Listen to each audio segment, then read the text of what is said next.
Online and blended learning become common educational strategy in higher education. Teachers have to rhetorize contain basic concerns of teaching, learning, and assessment in non-traditional environments. These concerns include perceptions such as cognition and trustworthiness of assessment in online environments in relation to serving their intended purposes, as well as understanding how formative assessment operates within online learning environment. I am an instructor in the learning module Foundations of Online Learning. It is the first part of an open online learning program designed to support in implementing MOOCs and MOOCs-based study programs. The sixth lesson is intended to assessment. Assessment is an ability to choose and use variety of formative and summative assessment methods and tools that provide reliable, valid, and equitable results about learners' level of acquisition of the identified competences. After completing the lesson, learners will be able to integrate different formative and summative assessment methods and tools into the open courses.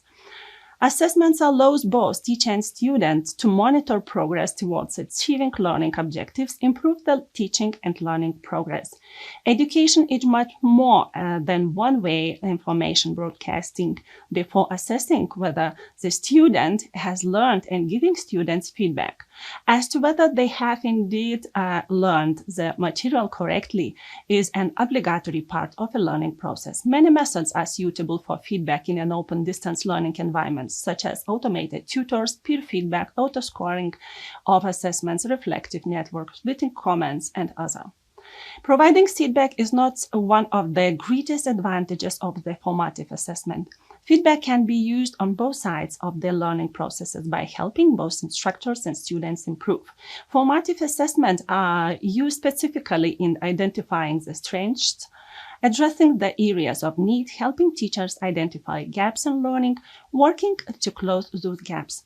One of the reasons that formative assessments are so valuable is because they are not time-consuming and are perceived as low risk from a student's standpoint. Some examples of formative assessments include submitting a presentation in an early stage in classroom discussions, low-stakes groups works, surveys, peer review, outlining the main ideas of a lecture using a two-sentence through exchange, demonstrating the understanding of a topic using a concept maps. In an ideal situation, formative assessment would seamlessly benefit both teachers and students. There are a few recommendations for instructors when implementing formative assessment.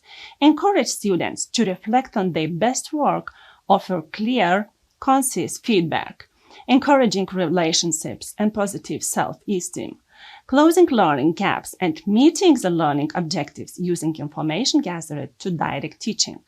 Summative evaluations are often high stakes and used to assess students' learning in the end of the learning journey and usually compare their progress on the course.